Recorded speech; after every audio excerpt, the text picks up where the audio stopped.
Good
morning.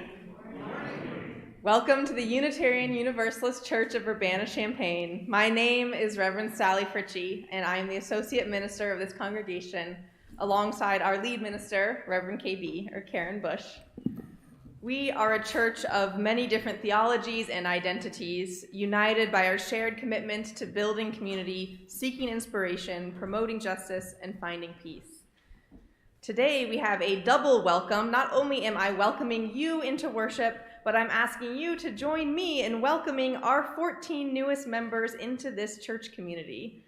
These 14, who I warned I would be doing this, please stand up so we can see you if you're in the sanctuary today.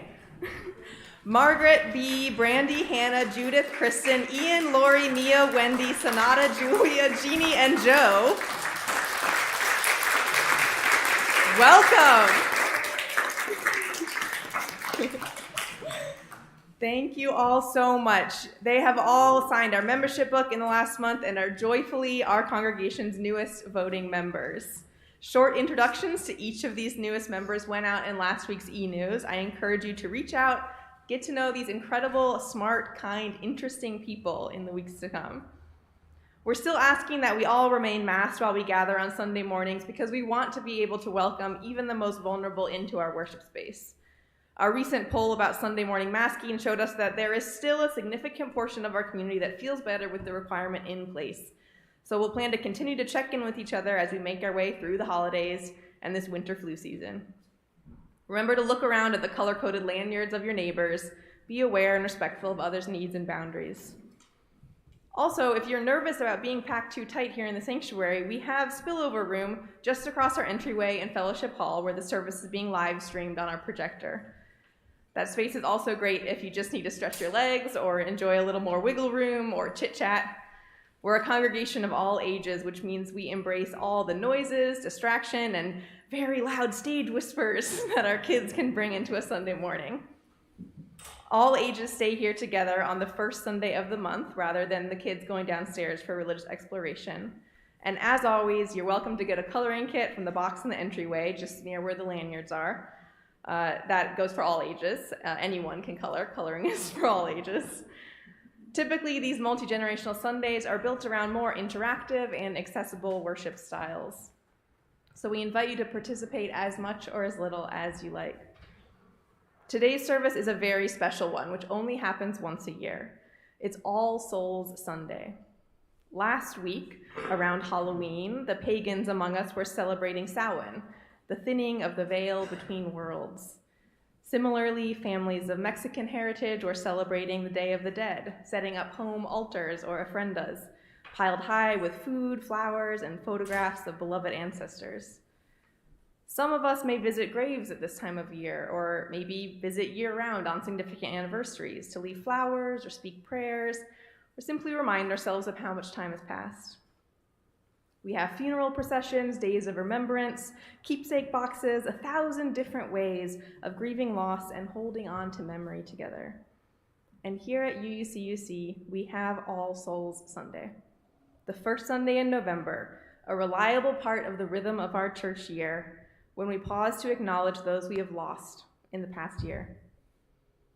Among Unitarian Universalists, you might not find any two who believe exactly the same thing about what happens after you die, but we're still united in these moments of ritual, of tradition and community when we come together to honor the universality of loss.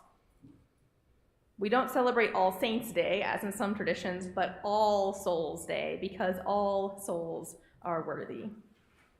So whatever your theology, whatever your beliefs about life, death, and the universe, whether this is your first Sunday with us or your 1,000th, know that this service is here for you. And may you find in it something that you need.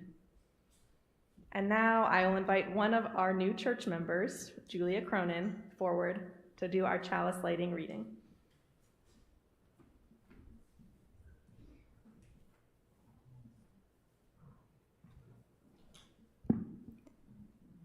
We light our chalice, our flaming chalice, symbol of Unitarian Universalism, whenever we gather, making out this time and place as special. If you have a chalice or candle to light at home, please do so. We light our flame with these words, translated from Greek philosopher Heraclitus. You are invited to speak them with me in unison, if you choose. Fire lives in the death of earth. Air lives in the death of fire. Water lives in the death of air. The earth lives in the death of water. The stream of creation and dissolution never stops.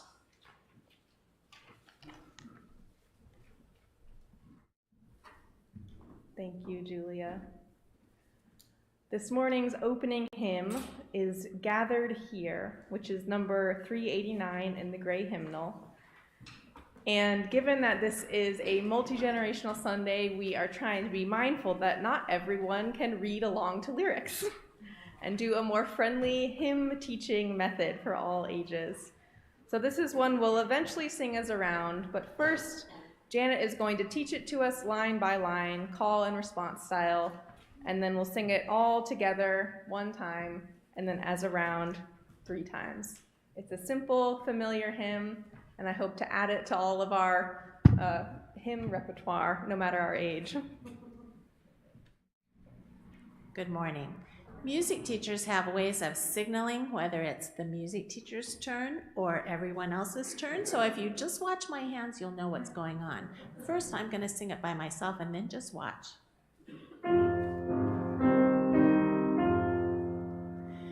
Gathered here in the mystery of this hour, gathered here in one strong body, gathered here in the struggle and the power, spirits draw near.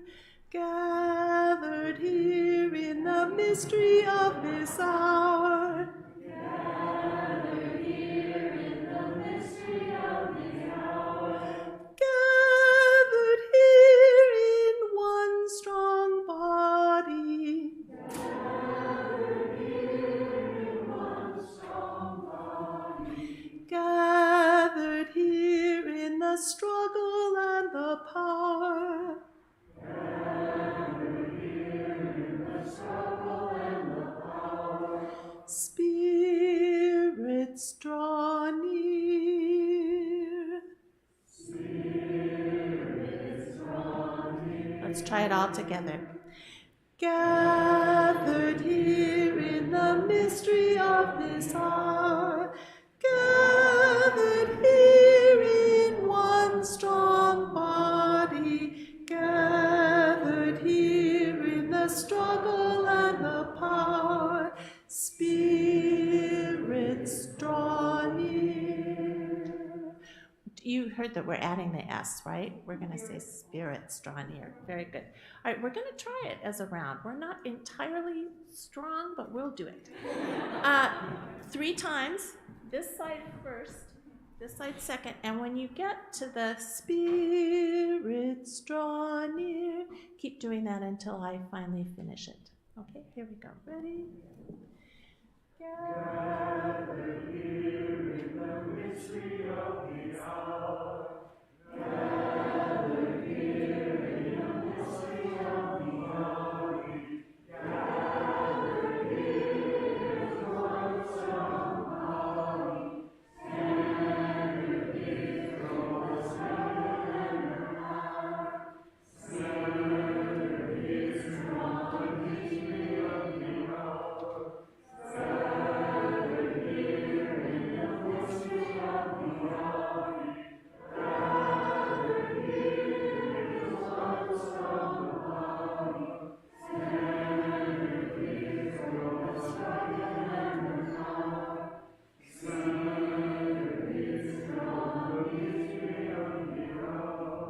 Gather here from the mystery of the hour.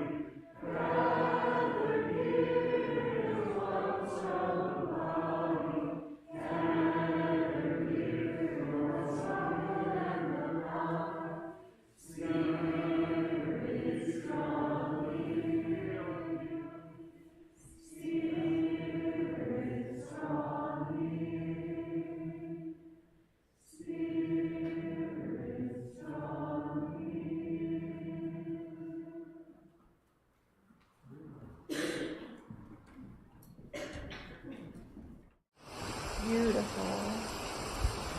And thank you for making that small lyrical change in honor of the ancestral spirits we invoke with our altar and with our ritual of All Souls. We invite the memory and spirit of all those we have lost to gather close around us for this time together today. This is the time in our service when we usually tell a story or do something that's more interactive or tactile to engage with people of all different ages and learning stages. Today's story comes from us from a book, but we won't be reading it out of the book.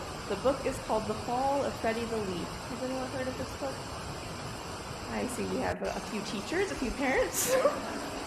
Has anyone seen any beautiful fall leaves around town in the last few weeks? Well, if anyone wants to come up here and get their own leaf to help tell the story with their incredible tree limbs and their dancing leaves and falling leaves, you're welcome to come up and I will hand you a leaf. But for now, I will say once upon a time, oh, I see someone. Oh, here's a fall tree.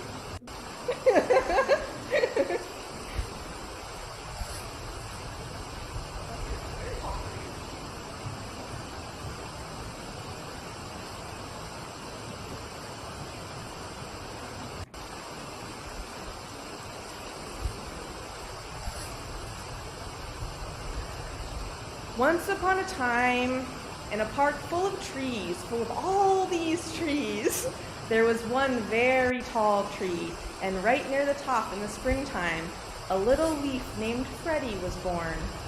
You can pretend Freddie is green. He'll turn red later. Freddie was born on a branch along with hundreds of other leaves, and they danced in the breeze and played in the sun. And Daniel was a leaf right next to Freddie, and he had been born the very first in the springtime, so he was old and wise. And Freddie loved to hear the stories that Daniel would tell. You guys dance in the breeze? Whoa. He was very high on the tree, Daniel was, so he explained that they were part of a tree in a park full of other trees. I'm looking at them right now. He told Freddie about birds and the sun and the moon, and every day more and more leaves appeared on the branches, and Freddie loved being a leaf in the springtime. And in the summer, many people came to the park. They sat under the branches, they played in the grass, and Daniel said, let's give them some shade from the hot sun. Can you give yourself a little shade from the hot lights in the sanctuary? Making people happy is part of our purpose in life. Old people sat under the tree and talked about times past, and children ran around and laughed. Do you know any children like that? It was fun to watch them, and Freddie loved being a leaf in the summertime. Summer passed and fall came. How do we think leaves feel about fall? Do they like it? Or do they have mixed feelings? Well, they started to turn colors. All these beautiful colors that we're holding in our hands. The leaves turned red and gold and orange, and they were all so beautiful. And they danced in the cold breezes, and they shone in the bright sunlight. Lots of people stopped and took pictures of Freddie and of Daniel. And Freddie loved being a leaf in the fall. But then one day, there was a cold breeze, and some of the leaves were blown completely off of the branch.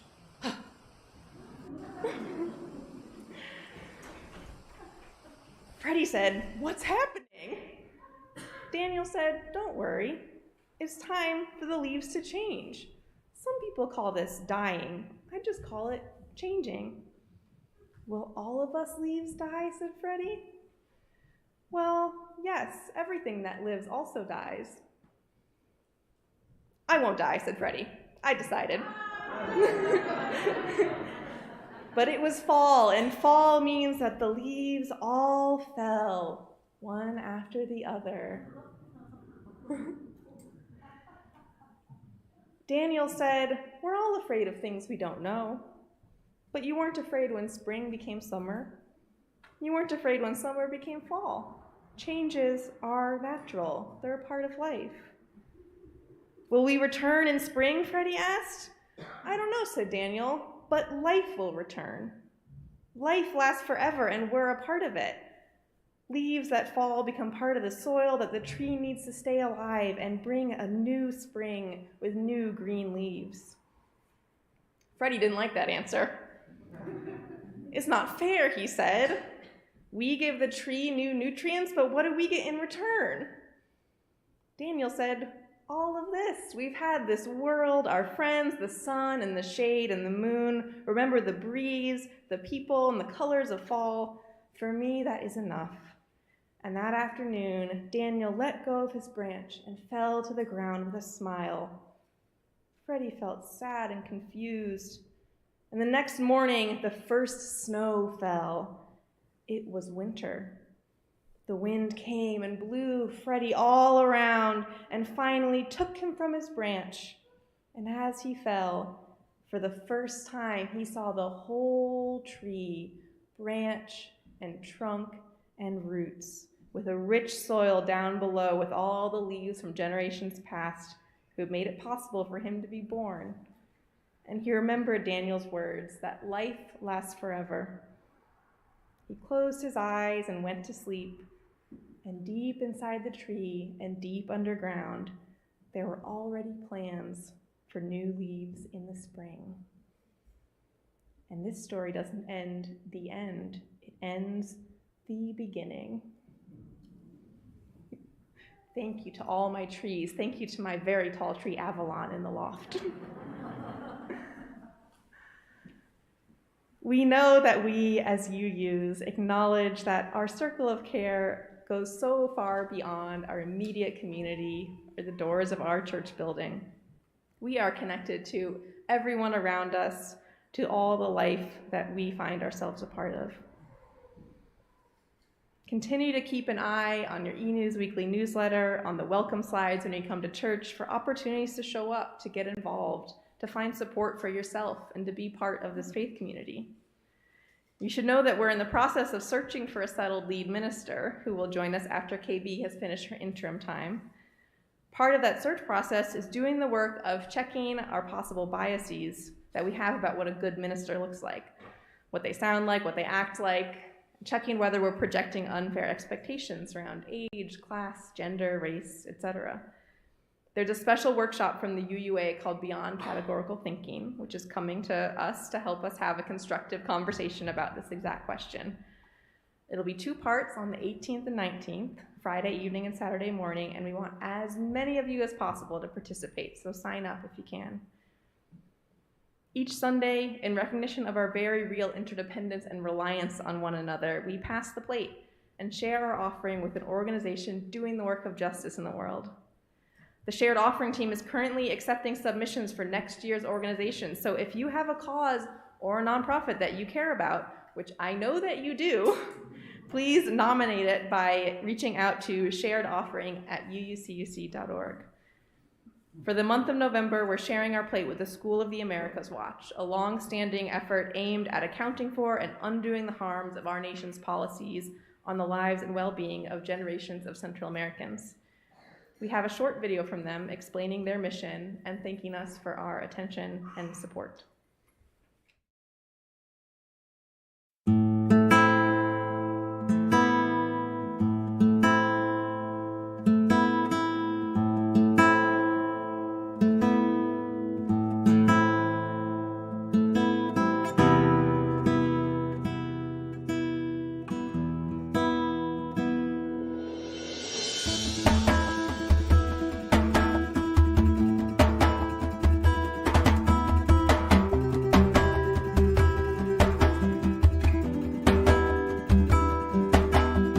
Hello and greetings to all members and friends of the Unitarian Universalist Church of Urbana-Champaign.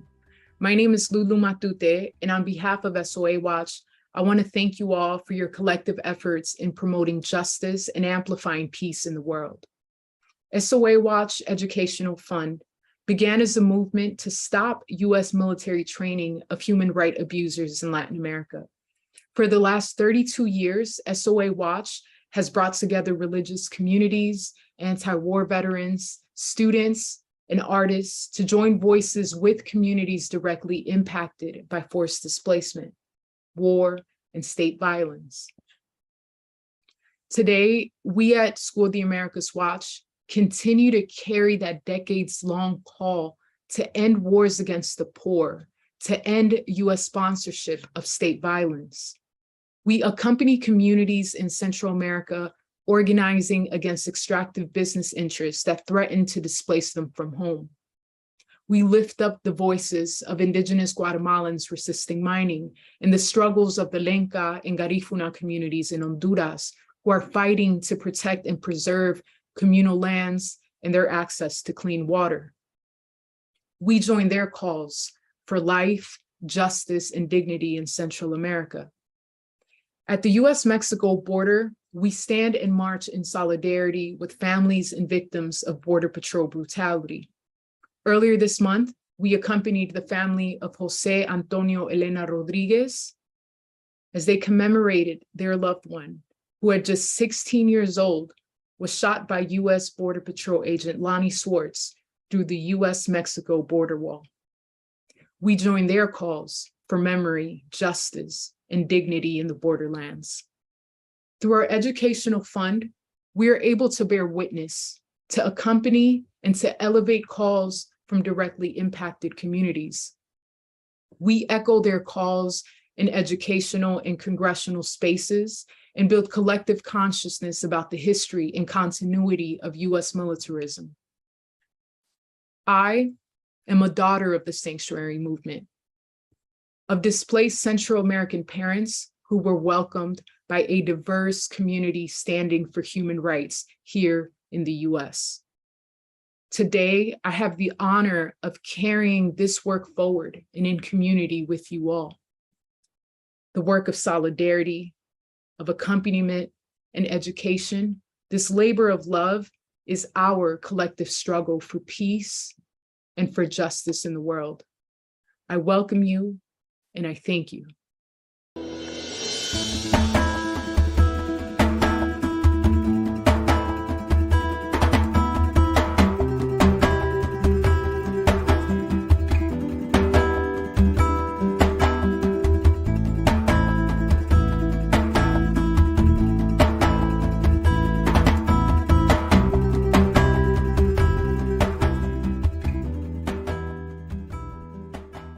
Portal on our website. If you're here in the sanctuary, a basket will be passed and checks can be made out to the Unitarian Universalist Church of Urbana-Champaign. Half of what you give will go towards sustaining the work of this church. The other half will go directly to the School of the Americas Watch. We invite you to give whatever is generous for you and know that anything you contribute is gratefully received and will be put to use, making a real impact in the world. May the basket be passed, and may we enjoy our offertory music.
Beautiful. Many thanks to our musicians. And many thanks for the generosity of this congregation. Our reading today is a poem written by American poet Nancy Wood, and I will invite Tesla Burek up to be our reader.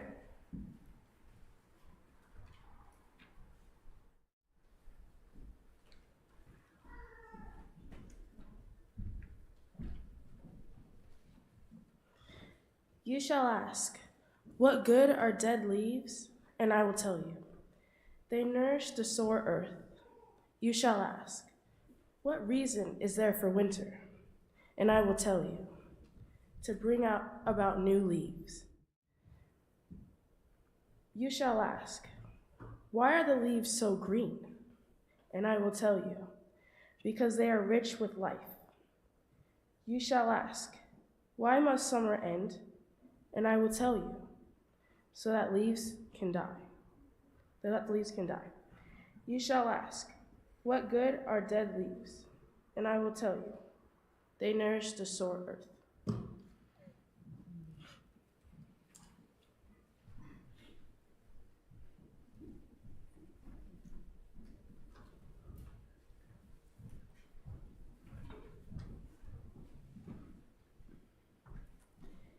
The presence of those we love continues to echo in every memory we have of them, and every time we are inspired to live by their example. Every photograph, every birthday card, or familiar recipe has the power to conjure the presence of those we have lost. Every time we hear their favorite song, catch the scent of their perfume, or wrap up in the quilt they made, we keep that connection alive. It doesn't have to be all sadness and mourning. It is possible to approach such somber topics with joy and celebration.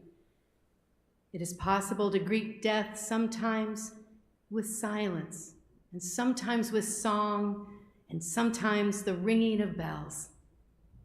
On All Souls Sunday, we not only mourn those who have died, but celebrate the lives they lived. Bells are part of many funeral rituals, ringing out to mark the passing of a soul into the next world, or to scare away bad luck or harmful spirits. It is traditional to read the names of church members who have died in the years since our last All Souls service. So I will read each name, make a promise that they are not forgotten, and then our bell tower will ring out 3 times in recognition and celebration of their memory.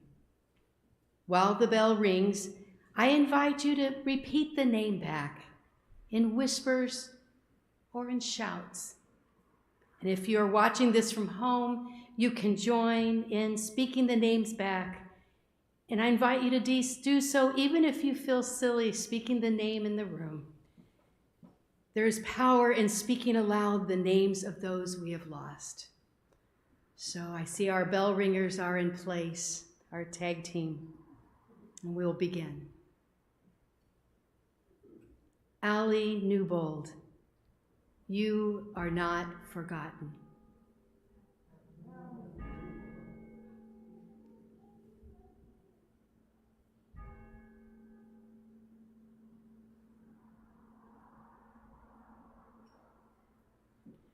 Laura Wetzel, you are not forgotten.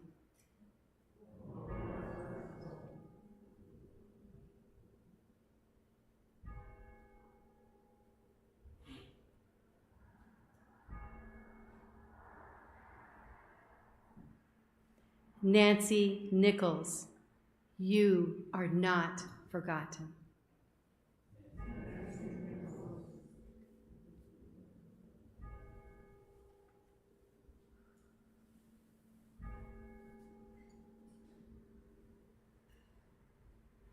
Kathy Robinson, you are not forgotten.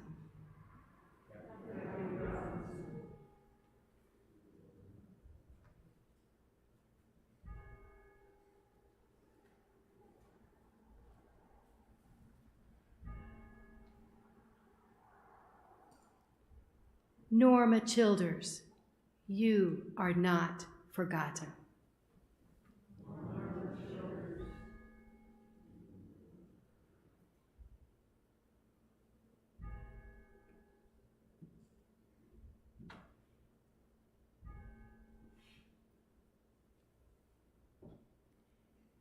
Sophie Luton, you are not forgotten.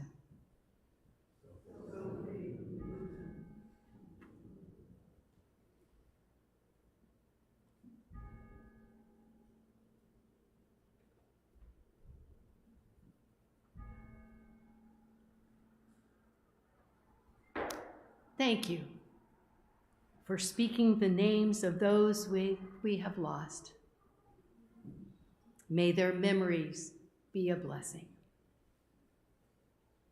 I know there are other names being carried in our hearts today, people you have lost this year or who may be long departed, but whose memory you still carry with you every day.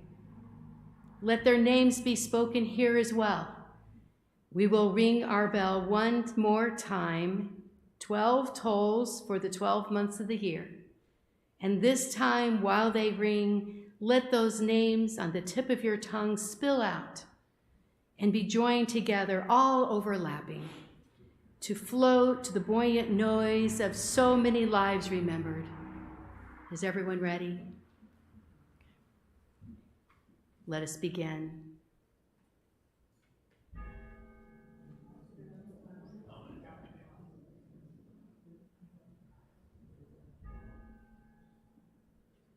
Pat Barnhart, Harry Barnhart.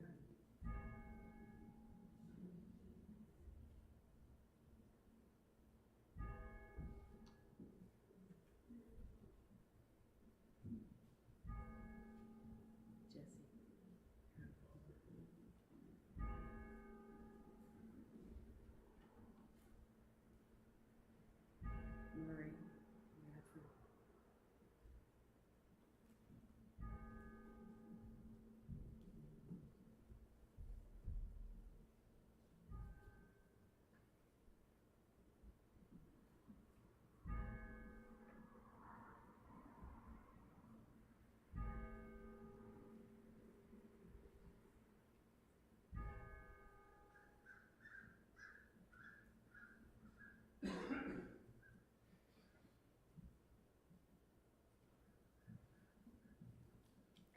May their voices live on in our songs. May their courage live on in our commitments. And may their love continue to bless the world. Amen. Let us now join in singing hymn number 1202 in the Teal book, Comfort Me, as Janet comes forward to lead us.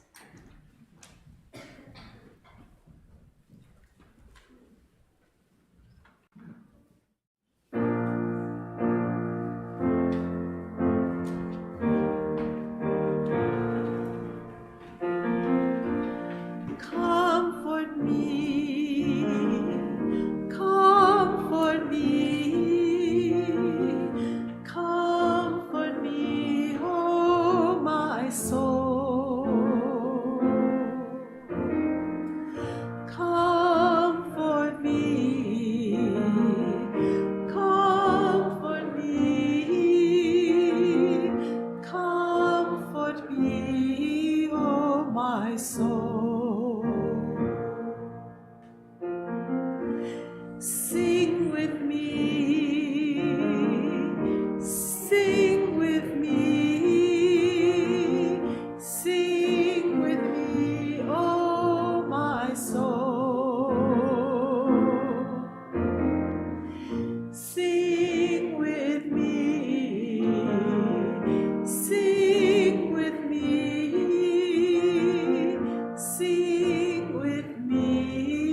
You shall ask, what good are dead leaves?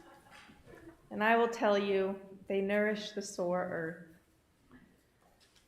This is the time of year when the natural world is reminding us what it means to change, to let go, and yes, to die.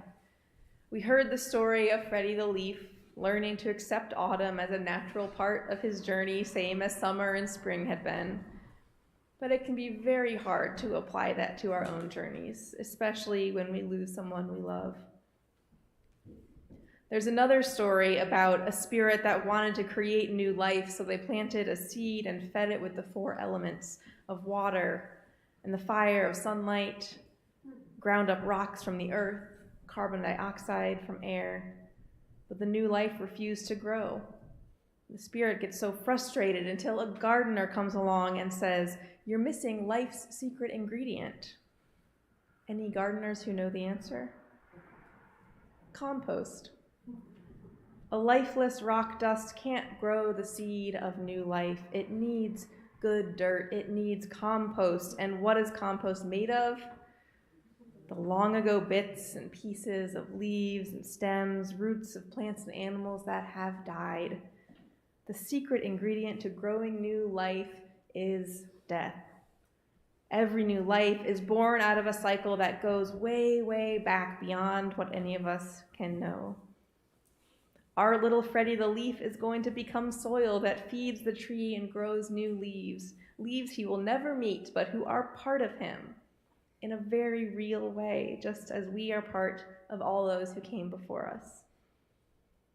There are many UUs who find great comfort in the material realities of this life cycle, green burials in which our bodies nourish trees or blackberry bushes, the idea of our atoms and molecules dissolving back into the universe from which they came.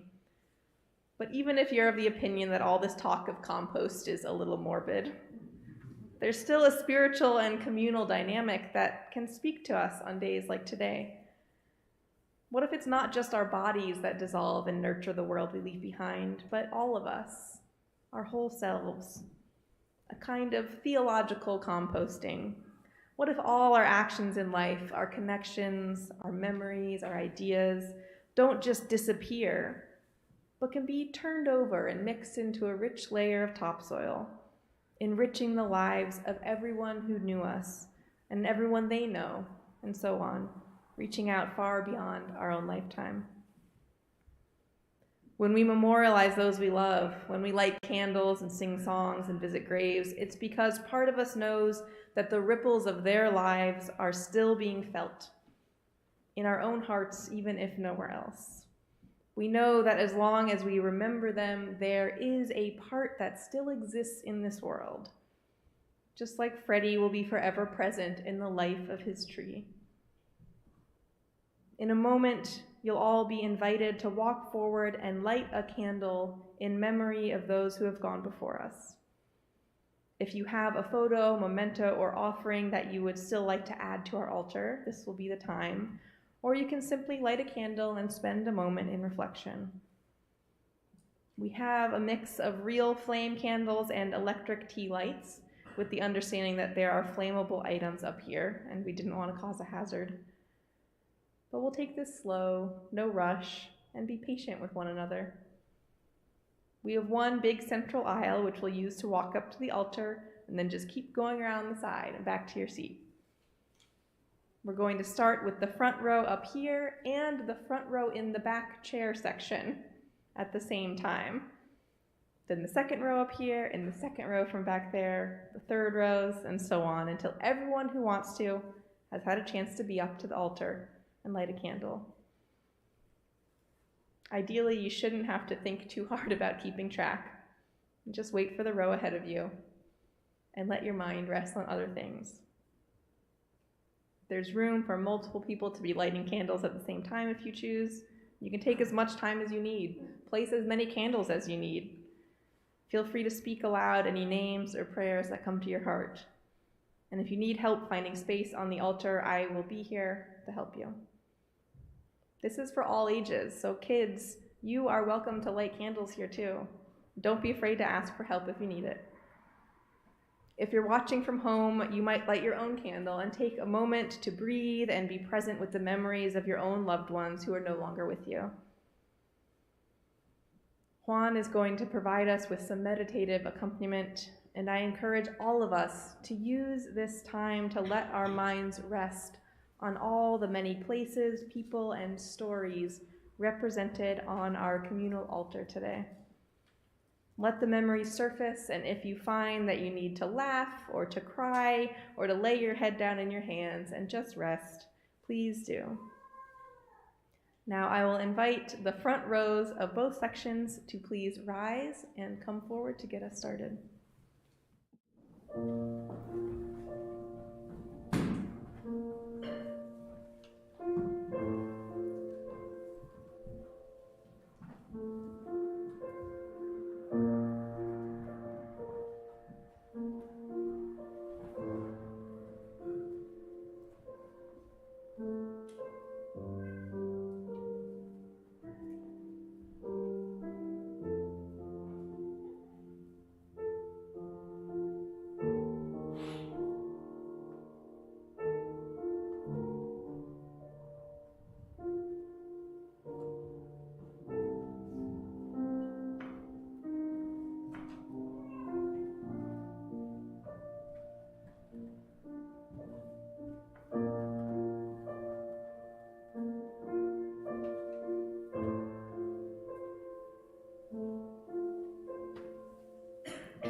in the Blackwater Woods. A reading by Mary Oliver. Look, the trees are turning their own bodies into pillars of light, are giving off the rich fragrance of cinnamon and fulfillment. The long tapers of cattails are bursting and floating away over the blue shoulders of the ponds. And every pond, no matter what its name is nameless now. Every year, everything I have ever learned in my lifetime leads back to this. The fires and the black river of loss, whose other side is salvation, whose meaning none of us will ever know. To live in this world, you must be able to do 3 things. To love what is mortal, to hold it against your bones, knowing your own life depends on it. And when the time comes to let it go, to let it go.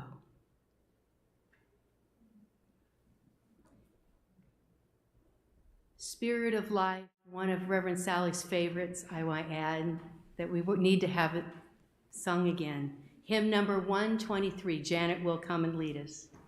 Spirit of Life. We'll first sing this phrase by phrase to welcome new voices into this blessed song. Then we'll sing it all as one.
Wings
Let me close our time together today in acknowledging that we did not have our usual space in worship for speaking and lifting up joys and sorrows closest to our hearts, but that all those unspoken prayers and intentions are still very much present here in this circle of candlelight. Whatever it is that you are carrying, know that there are people here who want to carry it with you. You are held by a web of love and connection, and I hope that you feel its presence today and every day. If you're leaving right after we close and need to retrieve something from the altar, please do. But the altar will stay up until noon, so feel free to return to it during fellowship hour and spend whatever time you need. I'll also invite you, when our postlude plays, to feel free to walk forward and again spend time looking at the images, imagining the lives and stories that are present here. I'll extinguish our chalice with these words from Mary Oliver's prayer, after which I invite you to take a deep breath